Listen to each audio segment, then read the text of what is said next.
The Biden administration is inching closer to getting at least 70% of adult Americans partially vaccinated by July 4th. More than 60% of Americans 18 and older have received at least one shot as the countdown to the government's self-imposed deadline next month continues. Meantime, most parts of the country are continuing to return to normal as more coronavirus restrictions are lifted for vaccinated Americans nationwide ahead of the summer season. This comes as more Republicans place increasing scrutiny on Dr. Anthony Fauci after thousands of his personal and work emails were released, and supporters of former President Trump have launched campaigns on social media using selected parts of the emails as proof that the White House top infectious diseases expert pandered to politics as the U.S. battled the pandemic. All right, so medical director and owner of First Call Medical Center, Dr. Ron Elfenbein, joins us now to discuss. Doctor, thanks for joining us. Happy birthday, by the way. I don't know if this is the way you wanted to spend your morning with us, but I hope you have sort of more exciting plans after this. More exciting than us. Yeah, what could be more exciting? Yes. Yeah. I know, believe it or not. So on Sunday, Dr. Anthony Fauci, along with First Lady Jill Biden, visited a vaccination clinic in New York City to encourage more people to get vaccinated. The visit came just one day after former President Trump attacked Dr. Fauci in a speech, calling him a, quote, radical masker. Do you believe these sorts of comments could undermine the current administration's vaccination efforts? Well, I'm not so sure they have really anything to do with the vaccination efforts. I think to some extent it undermines Dr. Fauci, and I think he's kind of undermined himself. I mean, he's kind of has to explain all these emails where he knew about things and he was lying and he was saying something and then saying something else in his emails. I'm not sure it undermines the efforts to help get people vaccinated. I'm sure it doesn't necessarily help that effort, but I'm not sure it's going to hinder it any more than it kind of already has been by people just being complacent. But, you know, I think Dr. Fauci, who's a brilliant man and you know, has incredible accolades and has had an incredible career, does have some explaining to do with regards to those emails that you mentioned, Anne-Marie. I think that's going to have to come out. I'm not sure that it's hindering the efforts to get vaccinated. I can't really speak to. I don't really know. You know, it's interesting, Doctor, when President Trump, during his speech, generally he has a good rapport with the crowds that attend his rallies, his speeches. He can really pump them up. But at one point, when he talked about the vaccinations and he wants credit for Operation Warp Speed, which in fact President Biden has credited him with, it was a little quiet.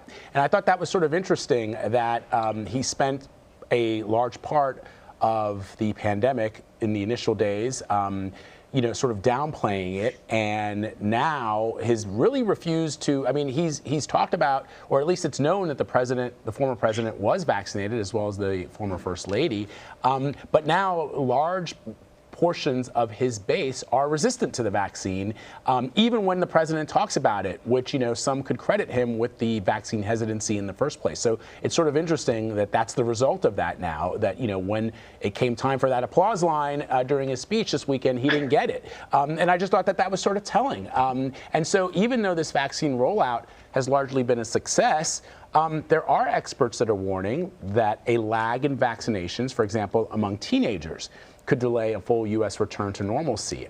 Explain why this particular demographic would prevent us from getting back to a place of normalcy.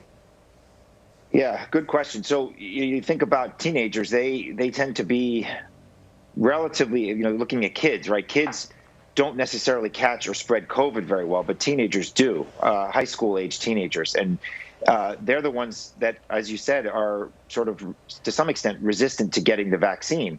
So they will act as a sink for the for the virus to kind of hang out in and continue to spread. And they'll bring it home to their family members. And remember, just because you've been vaccinated does not mean that you cannot catch COVID. It just means you're not going to get that sick from COVID. So that will continue to spread throughout the community because that demographic of people are not getting vaccinated in the numbers that we need them to be. Plus, those kids tend to congregate amongst each other. They get close to each other. They go to school with each other. They go to camp with each other. They play sports with each other. So they tend to be really, really close, and it's hard to get them to socially distance and things like that. So that's a huge problem, and that's a big demographic that we really need to be focusing on. I mean, you look at the seniors, pretty much every senior in the country that can get vaccinated has been. And then you look at the middle-aged people; most of them have been vaccinated. It's that demographic of those teenagers that you said, Vlad. And those tend to pose a big problem for a continuing spread. So meantime, the concern around variants persists. Some countries in Europe are slowing their plans to reopen. This is, of course, in a pretty big contrast to what we see here, where the reopening is sort of chugging along. Should we be concerned about variants too as well here? I know that the vaccination rates in Europe and even in the UK, which is doing quite well, it's still sort of far below where we are here in the US. So perhaps that's why they have reason to be more concerned than we are. But what about these variants? So particularly the Delta variant, or the so-called Indian variant, is concerning. And there is some data that says that our vaccines are less effective against this particular variant. We don't know with 100% certainty yet how effective they are. And that's why, one of the reasons why both Moderna and Pfizer are working on booster shots to help combat these variants. It is believed that particular variant is 60% more infectious than the so-called UK variant, which was 50% more infectious than the prior variants. So, yes, there is some cause to be concerned. And one thing I would say is that the United States lags about 34 other countries right now in terms of the number of positive tests that we sequence. England leads the world. They sequence about 60% of their positives. We sequence less than 5%. It was less than 1%. Now, depending on where you are in the country, that number can be as high as 6% or as low as less than 1%. But on average, it's about 3%. So we don't even really know how widespread the Indian variant is. As of the beginning or the end of May, it represented about 7% of the cases that we sequenced. But again, we're only sequencing about 3% of our cases. So we don't even really know how widespread this variant is. So yes, it is concerning. As you said, Emery, we've sort of taken a different tack than Europe has. We've reopened. Europe's slower to do that. And part of the reason, as you correctly stated, was that they are well behind us in terms of vaccination rates. But this all remains to be seen. What our positivity rates are going to be and what our hospitalization rates are going to be.